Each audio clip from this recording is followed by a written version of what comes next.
भारत की सनातन परंपरा और यहाँ की सनातन संस्कृति अपने आप में ही एक जीवंत जीवन है, जो कि दुनिया को इस बात का संदेश देती है कि आखिरकार जीवन कैसे जीना चाहिए, जीवन में जीवन का मूल उद्देश्य क्या है और हमें अपने जीवन में अपने उद्देश्यों के लिए किस प्रकार के कार्य करने चाहिए। लेकिन हमारे ही देश में बुद्धिजीवियों का एक ऐसा वर्ग बैठा हुआ है जो कि हमेशा से इस बात को चाहता है कि हमारे देश की सनातन परंपरा पूरी तरह से विलुप्त हो जाए। वो हमारी संस्कृति पर बार बार प्रहार करते हैं और इस प्रहार का सहारा लेने के लिए वो हमारे शास्त्रों में तरह तरह की मिलावट करते हैं। लेकिन उनका ये दोगलापन उस समय देखने को मिलता है जब उन्हीं के सवालों से उनके सवालों पर सवाल खड़ा कर दिया जाता है। दोस्तों, आज हमारे देश में स्वर्ण और दलित कह करके एक दूसरे को लड़ाने की साजिश काफी पुरानी है।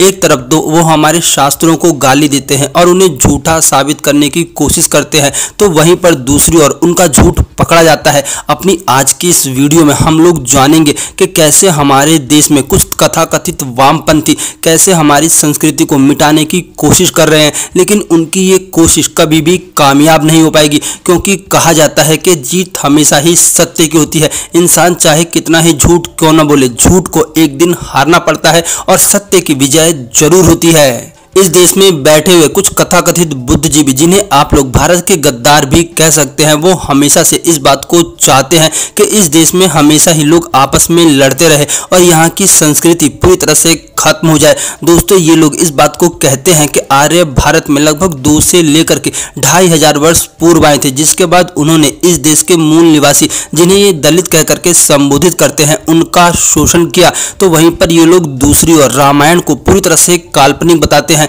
तो वहीं पर अपने फायदे के लिए इस बात को कहते हैं कि राम जी ने शंभुक नामक एक दलित का वध किया था। अब बताइए, अगर ये लोग रामायण को काल्पनिक मानते हैं तो उस समय में दलित जाति कैसे हुई, यानी कि इनका दोहरापन यहीं पर दिख जाता है। जबकि ये लोग कहते हैं कि रामायण काल्पनिक है, वहीं पर अपने फायदे के लिए इस बात को भी कहते हैं कि राम जी ने शंभुक नामक दलित का वध किया था, जबकि ये बात पूरी तरह से गलत है। दोस्तों, आप सब लोग इस बात को जानते होंगे कि रामायण में राम जी ने कई लोगों का वध किया था और जिनका भी वध किया था वो लोग पूरी तरह से गलत थे। राम जी ने कभी भी किसी की जाति देख करके उसका वध नहीं किया। ये लोग शंबर नामक असुर की चर्चा तो करते हैं और उसे अपने फायदे के लिए दलित भी बना लेते हैं, लेकिन कभी भी इस बात को नहीं कहते कि जब वाल्मीकि जी राम जी के दरबार में आते हैं तब राम जी स्वयं खड़े होकर के वाल्मीकि जी को प्रणाम करते हैं। इतना ही नहीं, उस समय उपस्थित दरबार में सभी लोग खड़े हो जाते हैं और हाथ जोड़ करके वाल्मीकि जी को प्रणाम करते हैं। दोस्तों, ये लोग कभी भी इस बात को नहीं कहते कि लव कुश, जो कि राम जी के पुत्र थे, उनके गुरु महर्षि वाल्मीकि थे, उन्होंने महर्षि वाल्मीकि से ही शिक्षा प्राप्त की थी। ये लोग कभी भी इस बात को खुले तौर पर नहीं कहते कि राम जी ने सबरी के जूठे बेर खाए थे। दोस्तों, आप लोग इस बात को सोच रहे होंगे कि शायद यहाँ पर इन सब बातों का उल्लेख करके मैं ये कहना चाहता हूँ कि राम जी छोटी जातियों के प्रति काफी उदार थे, तो ऐसा बिल्कुल भी नहीं था। दोस्तों, उस समय जाति का कोई भी कॉन्सेप्ट नहीं था, ना ही तो कोई दलित था, ना ही कोई स्वर्ण था। उस समय लोगों की मानसिकता इतनी नहीं गिरी थी जितना कि आज के लोगों की गिर चुकी है। दोस्तों, इस देश में बैठे हुए कुछ कथाकथित बुद्धिजीवी हमेशा से ही इस देश को बर्बाद करना चाहते हैं।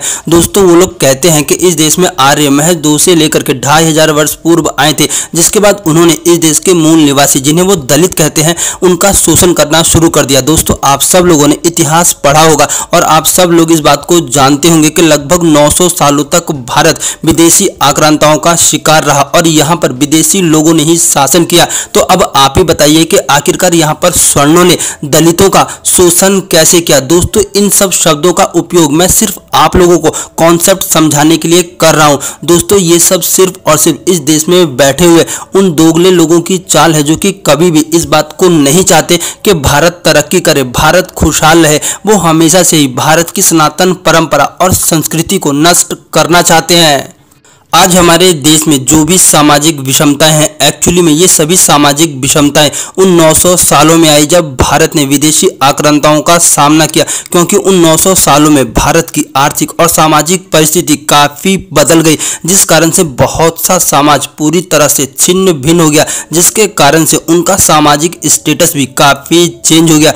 दोस्तों, डॉक्टर BR अम्बेडकर भी इस बात को कहते हैं कि आज जो भी दलित हैं, एक्चुअली में ये एक समय पर ब्राह्मण और क्षत्रिय थे जिनका शोषण हुआ, जिसके बाद से ये कहीं ना कहीं सामाजिक तौर पर काफ़ी पिछड़ गए।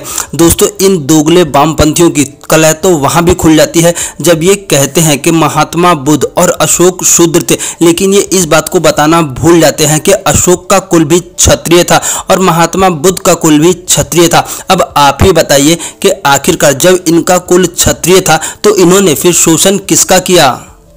लोहार, सुनार, कुम्हार, धोबी, दोस्तों ये सब एक समय पर व्यावसायिक कास्ट होती थी और ये अपने आप में काफ़ी धनवान होते थे। ये कभी से भी शूद्र नहीं थे, बस समाज और समय के परिवर्तन के कारण इनकी आर्थिक स्थिति काफ़ी पिछड़ गई, जिस कारण से ये लोग समाज में भी काफ़ी पिछड़ गए। दोस्तों, आप सब लोग इस बात को जानते होंगे कि एक समय में भारत में मिट्टी के बर्तनों का ही प्रयोग किया जाता था और उस समय मिट्टी के बर्तन बनाने का काम सिर्फ कुम्हार करते थे, जिस कारण से कुम्हारों की आर्थिक स्थिति काफ़ी अच्छी थी और समाज में भी इनका काफ़ी बोलबाला रहता था। दोस्तों, जिस प्रकार से मोबाइल के आने से घड़ी का धंधा पूरी तरह से चौपट हो गया, ठीक इसी प्रकार से समय के परिवर्तन के कारण बहुत सी सामाजिक परिस्थितियां पूरी तरह से बदल गई।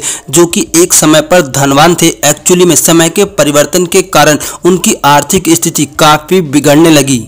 भारत की सनातन परंपरा ने हमेशा से ही मानव मूल्यों को सबसे श्रेष्ठ माना है और इस बात को कहा है कि वसुदेव कुटुंबकम, ये समस्त संसार हमारा परिवार है। दोस्तों, भारत हमेशा से ही प्यार बांटने के लिए जाना जाता है, लेकिन भारत के अंदर बैठे हुए कुछ तथाकथित बुद्धिजीवी हमेशा से ही भारत में नफरत फैलाना चाहते हैं। दोस्तों, हमारे ही धर्म में इस बात को कहा जाता है कि पता नहीं किस रूप में आके नारायण मिल जाएंगे, निर्मल मन के दर्पण में फिर राम के दर्शन पाएंगे। दोस्तों, ये वो इकलौता ऐसा धर्म है जो कि इस बात को कहता है कि हर नर में नारायण होते हैं। दोस्तों, हमारे धर्म में कभी भी छुआछूत, ऊंच नीच जैसा कोई भी कॉन्सेप्ट नहीं था। इस देश में कभी भी जातिवाद नहीं था। दोस्तों, इस देश में आज जो जातिवाद है वो एक्चुअली में इस देश में बैठे हुए कुछ गद्दारों की और 900 सालों की गुलामी की देन है। दोस्तों, अगर आप लोग भारत के सच्चे इतिहास को जानना चाहते हैं तब आप लोगों को खुद से ये कोशिश करनी होगी और खुद से पढ़ना होगा, क्योंकि इस देश में बैठे हुए तथाकथित बुद्धिजीवी हमें कभी भी सच्चाई तक नहीं पहुंचने देते। दोस्तों, अगर आपको ये वीडियो अच्छी लगी हो तब आप लोग इस वीडियो को एक लाइक कर सकते हैं और इसे अपने दोस्तों के साथ तो शेयर जरूर करें।